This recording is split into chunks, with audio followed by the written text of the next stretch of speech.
On May 18, 2026, a Chinese automaker called XPeng rolled the world's first mass-produced robotaxi off a production line in Guangzhou. Not a prototype, not a concept car, not a hand-built engineering mule with a safety driver babysitting it. An actual production line robotaxi, built to drive itself with nobody at the wheel, rolling out of a factory the same way a Toyota Camry rolls out of one. And the build cost? Roughly $28,000 per vehicle. Waymo's robotaxi costs over $100,000. Tesla's Cybercab is still ramping up to a few hundred units a week. China just started mass-producing a Level 4 autonomous taxi at 1/4 the cost of its closest American competitor, and most of the Western tech press barely noticed. By the end of this video, you'll understand exactly how XPeng pulled this off, why the global robotaxi race may have just been quietly decided in a factory outside Guangzhou, and what that $28,000 number actually means for everyone else. If you find this kind of story interesting, do hit the like button and subscribe to the channel. It genuinely helps these videos reach more people who care about how the technology balance is shifting. So how did a company that was making consumer EVs 3 years ago end up beating Waymo, Tesla, and basically every American autonomous driving giant to the punch? Let's break it down. The factory in Guangzhou. Start with the moment itself. On Monday morning, May 18, 2026, the first XPeng robotaxi rolled off a production line in Guangzhou. The XPeng GX robotaxi is the first robotaxi any Chinese car maker has mass-produced using fully in-house, full-stack technology. Meaning XPeng built the chips, the AI model, the sensors, the vehicle platform, and the operating system all themselves, with no outside autonomy supplier doing the hard parts for them.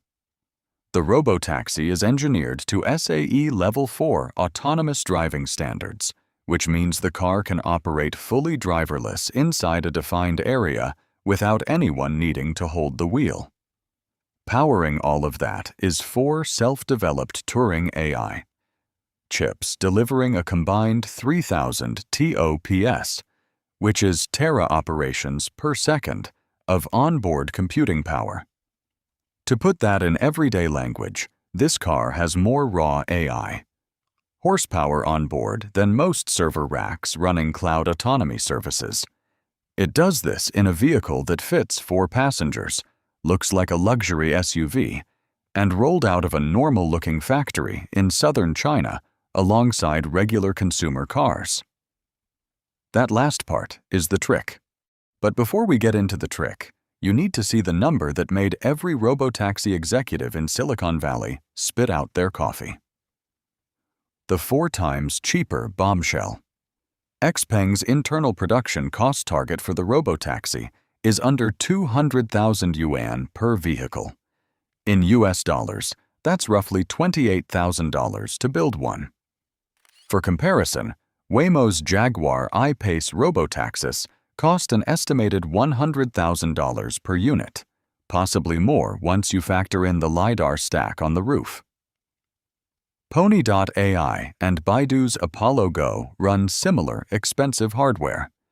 So when you do the math on a 1,000-vehicle fleet, an operator running XPeng robotaxis can put 4 cars on the road for every 1 car Waymo can deploy with the same capital. That's not a marginal advantage. That's the kind of cost structure that decides whether autonomous taxi services are profitable in the first place. Robotaxis only work as a business if you can flood enough cities with enough cars to drive per-ride costs below what an Uber driver charges. Waymo has been stuck doing this slowly because every vehicle is expensive. XPeng just walked into the room with a production cost roughly 1/4 as high, and a factory already capable of pumping these out alongside its other models. The economics aren't even close, the Tesla-style bet that actually worked. Now, Here's where it gets really interesting. For years, the autonomous driving industry split into two camps. Camp 1, led by Waymo, said you absolutely need LiDAR sensors mounted on the roof, plus pre-mapped high-definition maps of every city you operate in. Camp 2, led by Tesla, said cameras and AI alone could do the job, with no LiDAR and no pre-built maps. Most people in the industry quietly believed Tesla was wrong. XPeng's new Robotaxi just took Tesla's side of that bet and shipped it to mass production first. The XPeng GX Robotaxi has 0 LiDAR sensors. It uses no high-definition maps. Decision-making is run by XPeng's second-generation Vision Language Action Model, or VLA 2.0, which compresses system response latency to under 80 milliseconds. To put that in perspective, that's faster than the time it takes a human to consciously register that a pedestrian just stepped off a curb. The model also supports cross-city and even cross-border deployment without geographic-specific re-engineering. Translation: XPeng can ship this robotaxi to Shenzhen, Shanghai, Dubai, or eventually Europe without rebuilding the maps from scratch every time. Tesla has been promising this exact capability for nearly a decade. XPeng just rolled it off a production line. The platform trick. This is the part that genuinely changes the math. The XPeng GX Robotaxi is built on the same vehicle platform as the XPeng GX consumer SUV that goes on sale in the second quarter of 2026 at a starting price of around $58,000. Same 5.26-meter full-size SUV body.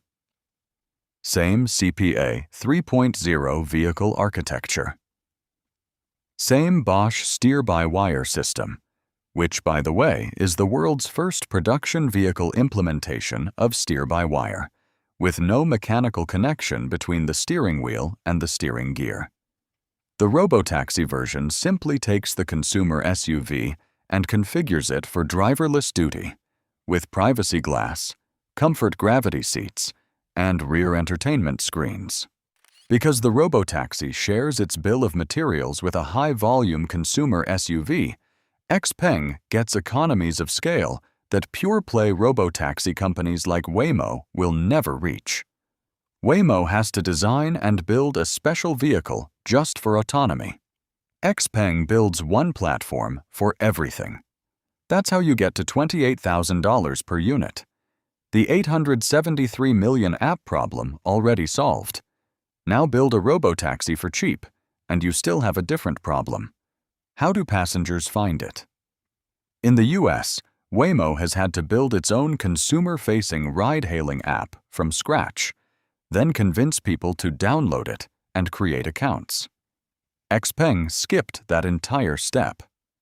The company is partnering with AMAP, which is Alibaba's mapping and navigation platform for booking and dispatch.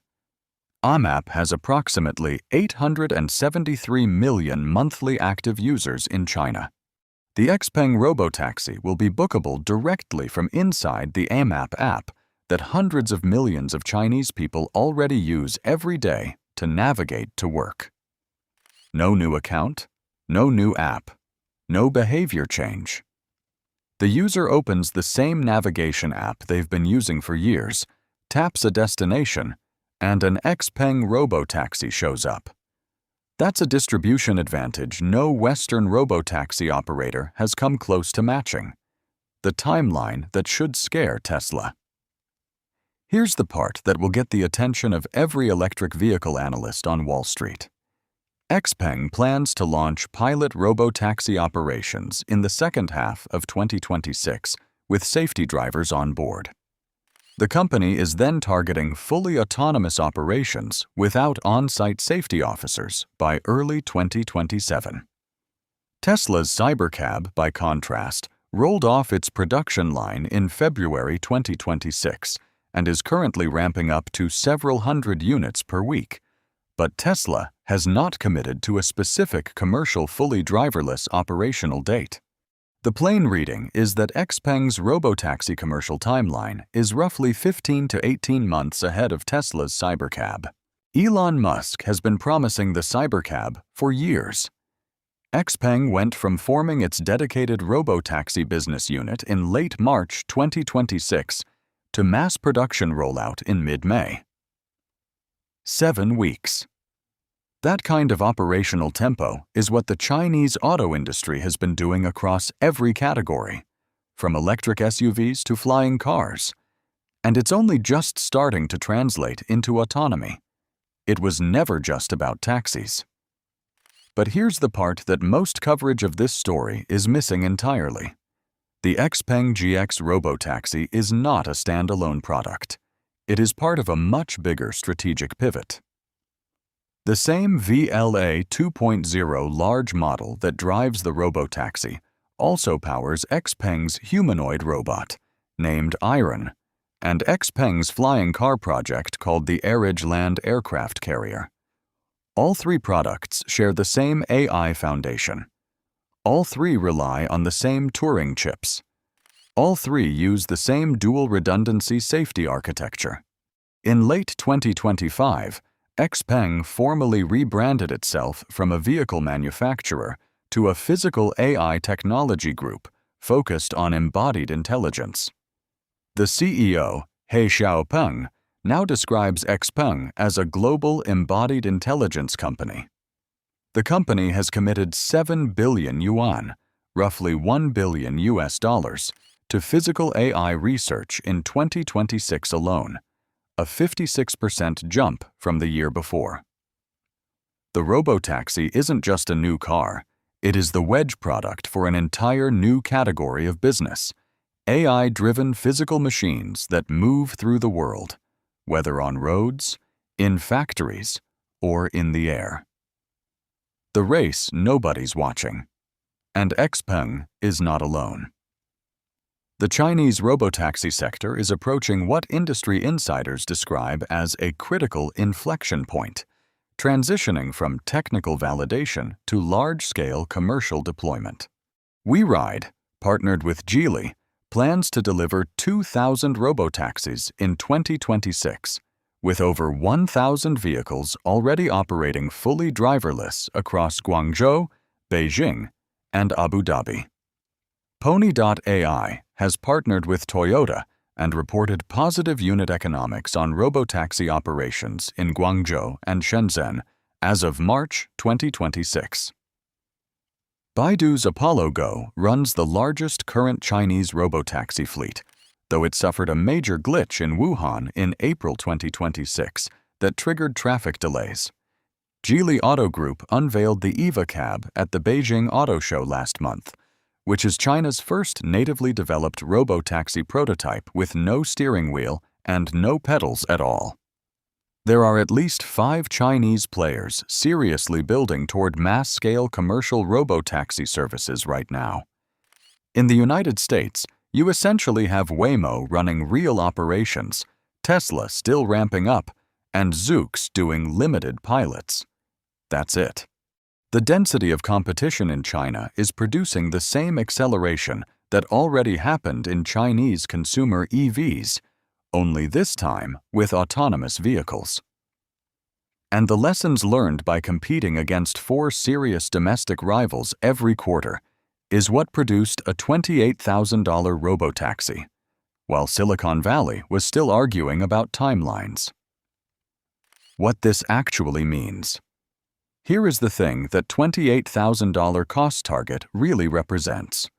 It is not just a cheap car. It is a structural capability that compounds at every step. Cheaper vehicles mean larger fleets. Larger fleets mean more data. More data means better autonomy models. Better autonomy models mean lower operating costs. Lower operating costs mean cheaper rides for passengers. Cheaper rides mean more passengers, and more passengers means even larger fleets. Once that loop starts spinning at scale, the lead becomes very hard to close. Western companies will absolutely catch up eventually. Waymo is genuinely good. Tesla has serious engineering. New entrants will appear, but timing matters. China spent the last decade quietly building the supply chain, the chip industry, the AI, talent base, and the regulatory tolerance needed to push autonomous vehicles into actual commercial mass production. That long, slow buildup is now starting to produce visible results. The XPeng GECX robotaxi rolling off the line in Guangzhou this week is one of those results. It probably will not be the last. So now I'd love to hear from you. If a Chinese robotaxi service were available in your city tomorrow at half the price of an Uber, would you actually ride one? Or would you wait for a Western alternative you trust more? Drop your answer in the comments below. I read every single one. And if this breakdown was useful, hit the like button and subscribe to the channel. Plus, tap the notification bell so you do not miss the next one. There is a lot more happening in this space, and we will be tracking all of it.